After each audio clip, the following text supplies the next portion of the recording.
Yu-Gi-Oh! Nationals was the most exciting event of the year. I didn't go. But I did get to see a lot of live stream action and have done an in-depth analysis on the YCS, or the Nationals, my apologies. This is some game-changing information that you guys will need for the rest of the season for your local level event, or for just being able to be on top of the best decks of the format. And in this video, I'm gonna guide you right through it. I'm TheCaliEffect, and if you guys want to see more videos like this, then go and destroy that subscribe button. But more importantly, go at that notification bell because, well, we just too strong. Also want to give a special thanks to every single one of my Patreons. Without you guys, videos like this would not be possible. And also a mad shout out to our newest Patreons, Jared M. Ricky, Jesse Perez, and Dakota Carver. Welcome to the clan. Make sure you add yourselves to that Discord as well as message me so I can get you to the top dog so you can take advantage of all your rewards. Without further ado, I present to you a complete breakdown on the North American Nationals.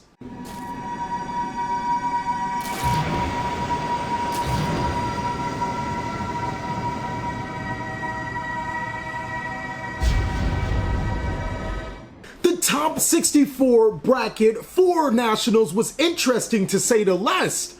Orcust making a huge show. I told you guys in our video, our Nationals tier list, that the deck would not win the event.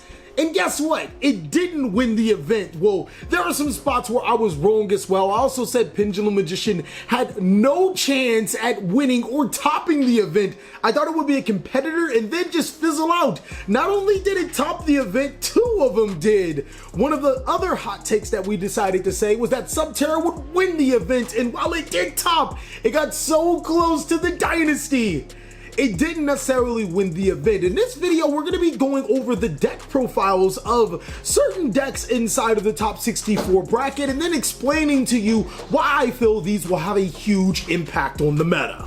We are going to start off by talking about the first place winner, Dakota Angeloff. Congratulations at winning the event, and I hope you do really well at Worlds. His deck was interesting nonetheless. It is Danger, Crusadia, Thunder Dragon, Guard Dragon, Chaos, or hear me out, ladies and gentlemen, just call it a Chaos deck, because every time you turn around and look at this Thunder Dragon deck, players are starting to realize, look, I'm just playing light monsters, dark monsters, and extenders. It's not necessarily a Thunder Dragon deck. If Colossus didn't exist as a card, I'm pretty sure players wouldn't play it. Looking at this particular build, it's very interesting. Only one copy of Batteryman Solar, which is starting to fall out of favor in Thunder Dragon decks, because sending monsters like your Thunder Dragon monsters to the graveyard to follow up with your White Dragon Wyver Buster is a decent combo. But being able just to pop off with your other extenders like your Crusadia monsters in the first place is even better, mainly because your opponent can't artifact Lancia your Crusadia monsters. You'll still be able to pop off with it and eventually still make that so you just go Dread. You followed up with 3 copies of Black Dragon, 3 copies of White Dragon. These are the perfect extender monsters. They summon themselves to your side of the field by banishing your light and dark monsters, who would have guessed, and then allow you to extend your combos and make your Guard Dragon plays. This is the Big Daddy go-to boss monster of the deck, and its effects was really, in my opinion, is what really pushes the deck above the limits. It requires 3 light or dark monsters, but the best part is that if, depending on what you banish, you get a certain effect. You banish dark monsters, which this deck can do very well. You can disrupt a card out of your opponent's hand. Light and dark monsters, the deck can do that very well. You can destroy cards on your opponent's side of the field. And if you banish all light monsters, something that the deck can still do, you can special summon a monster to your side of the field to extend your plays.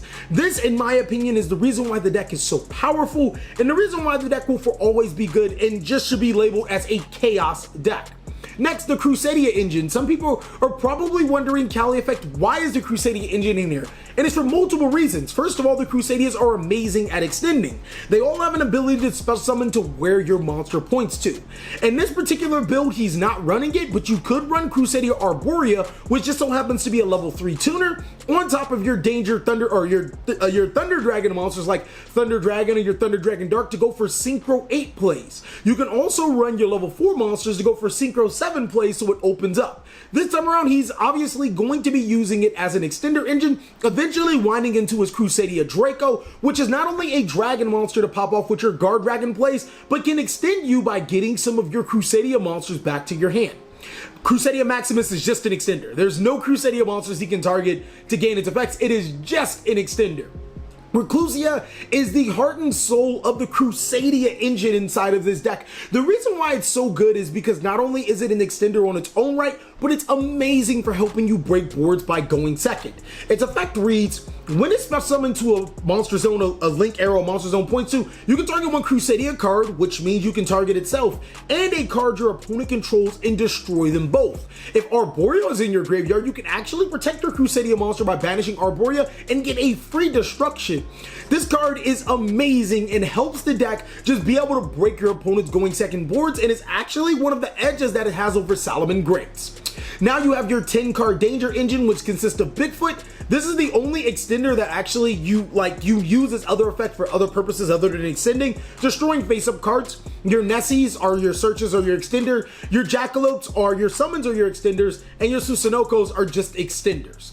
Defrag Dragon is amazing. It's an extender card. It's a dragon. Not really much else to talk about that. Same with your Eclipse Wyvern, being able to banish your Chaos Dragon Leveonair for easy searches. And then your Omnic Dragon Brotar is the primary card that you are going to summon off your Guard Dragon LP, because it can search dragon monsters like your Black Dragon Callop Surf into your hand or your Chaos Dragon Leveonair to pop off with your combos. You run a small Thunder Dragon engine, which is, I'm telling you guys, it gets smaller and smaller every time a deck wins. It's just a chaos deck. In this particular build, only 3 copies of Thunder Dragon, 2 copies of Thunder Dragon Dark, 1 Dragon Duo, 1 Dragon Hawk, 1 Dragon Roar.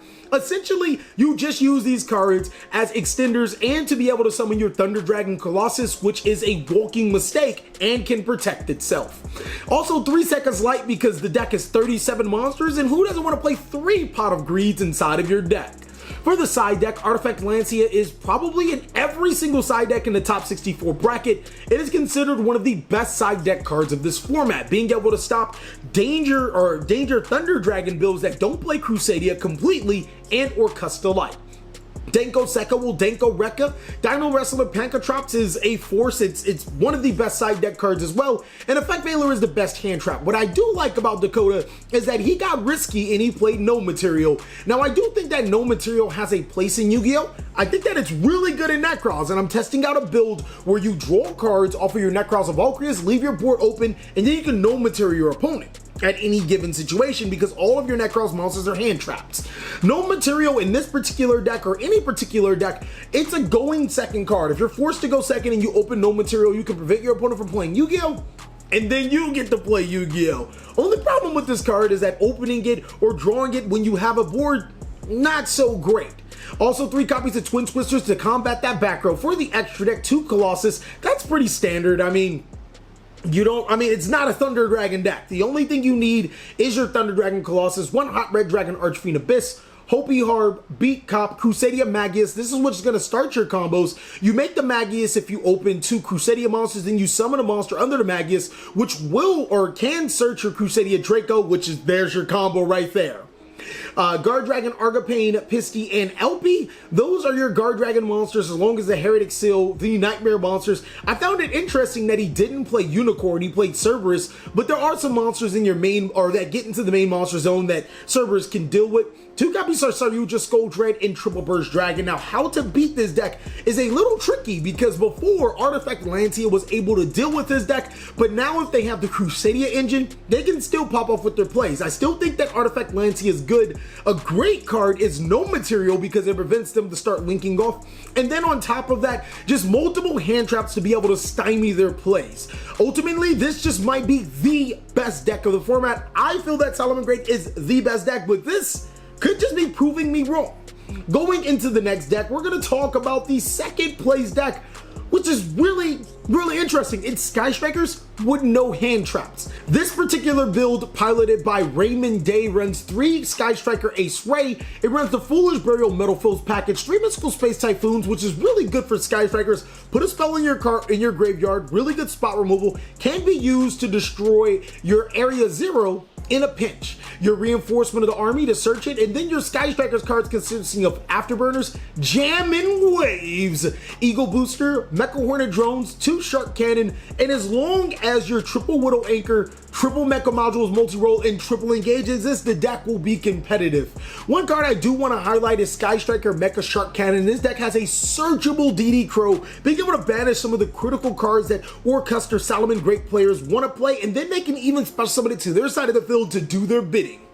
Terraforming is to search your Sky Striker area space area 0 and can be also used in your Mystic Mine builds. We have 3 Sky Striker decks running around. You have ones that run hand traps, ones that run a lot of traps, and then ones that run Mystic Mine. I really think that Sky Striker has definitely become one of the more diverse decks and is still a tier 1 powerhouse.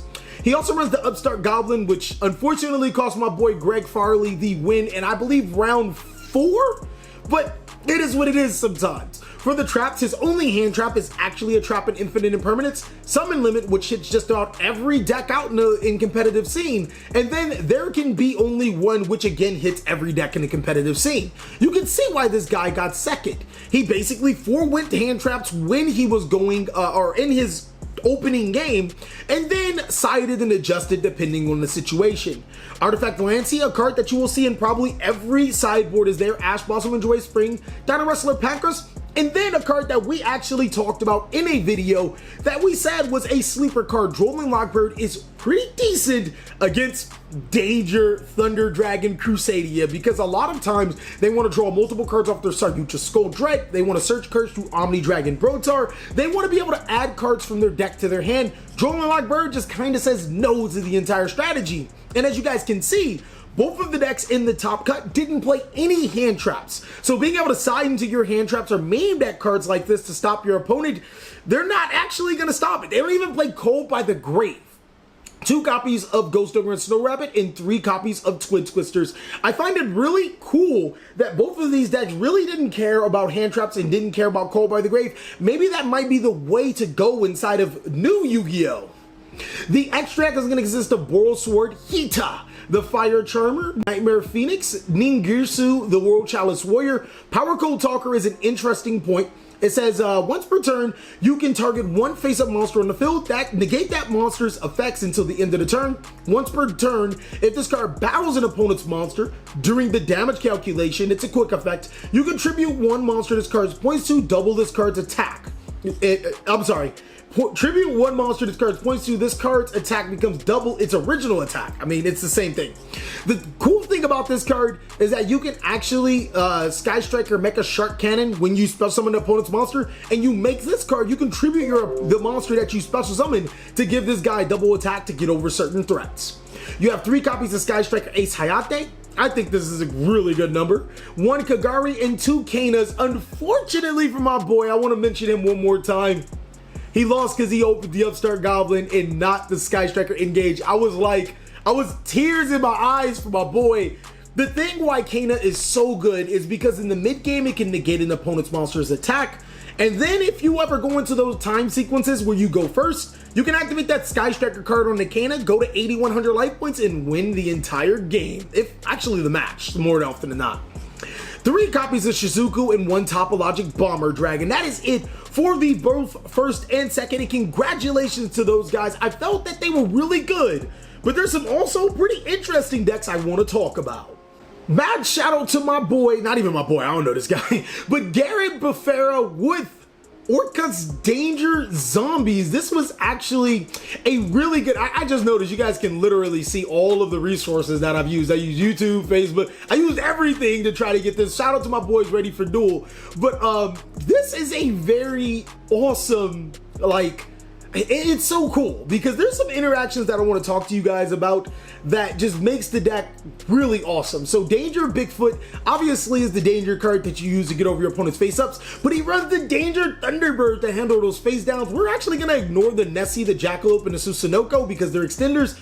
Cards I want to talk about are Danger Chupacabra. It's somewhat of an extender like Danger Jackalope, but can be a level 4 monster that you can summon to your side of the field, or it can be any danger monster in your graveyard. Really good to be activating when you have danger monsters in your graveyard. It's just like Susanoko, it's going to guarantee you a monster summon.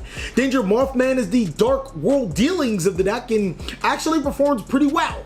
After that, only one copy of Doom King Ballardrock, 2 Mizuki, and 1 Necrowolf Banshee. Very small zombie engine. He's going to top that up with 3 Unizombie to be able to send these cards to the graveyard. His Orcust engine is going to consist of Symbol Skeleton, Harp Horror, Orcust Nightmares. That's a pretty decent Orcust engine. He also is going to have the World Wand to be able to shuffle these cards back into the deck, or spot some of those cards from the Banish Zone back to his side of the field. Phantom Knights are just going to consist of Cloak and Boots, and then on to the Spells and Trap cards. He actually runs a 3 Called by the Grave. I think this is the only deck that we're going to feature that runs Called by the Grave in the main board, or actually at all.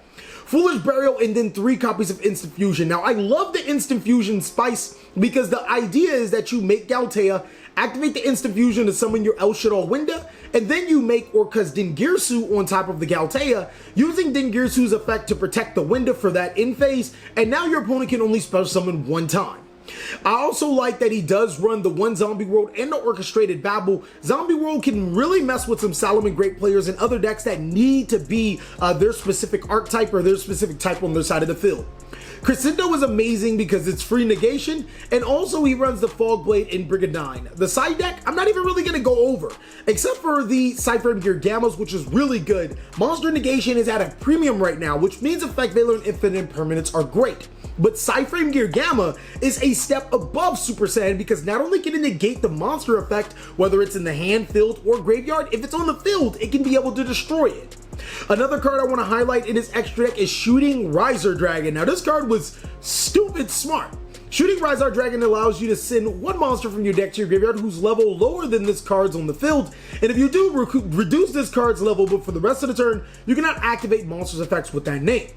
Now, you guys would think, oh, it's a slower Orcust engine. You're not really thinking, ladies and gentlemen. He can send cards like Necrowolf Banshee from his deck to the graveyard to turn this card into a level 4 tuner, meaning that he has access to his Borreload Savage Dragon, or he can Exceed summon into his Time Thief Redoer, and then he can trigger the Necrowolf Banshee on his opponent's turn to activate Zombie World, which can shut down a lot of decks. I thought that this was just completely brilliant. It's smart, it's innovative. I just love the idea. One more thing I want to point out is that Doom King Ballardrock can actually summon itself as long as there are a filled spell card on the field. Think about how many decks in the meta scene, the top decks of the format that run filled spells. You're welcome. Doom King Ballardrock is also allowed to play with Ash Blossom and Joyous Spring, being able to negate that card so you can get your free search or destroy a card or banish a card on your opponent's side of the field. After that, he really runs a pretty standard extra deck with the Thousand Eyes Restrict, the Dingirsus, the Time Thief, the Curious, which is very easy to summon inside of the deck. You run Zombies, Machines, and Danger cards. 2 Galtea, the Nightmare Package, which is Cerberus, Mermaid, and Phoenix, and then the Lone Girsu and Phantom Knights Rusty Bardish. I think the guy did an amazing job and set a standard for Danger zombie decks. The last deck that we are going to talk about is from my boy 3 Stacks, and whoa, I'm telling you, it's a pretty good deck. Now, this is all jumbled up, but I'll be able to explain it. I said that Pendulum is a poor man's Danger Thunder Dragon Chaos because the Pendulum aspect typically wants to do the exact same thing that the Danger deck does. The only problem is that the Danger deck does it more consistently and with less bricks. In this particular build, my boy 3 Stacks actually did a really good job of circumventing running a Orcust engine inside of a Pendulum deck that your opponent doesn't want to play cards like Called by the Grave and whatnot against because you're a Pendulum deck.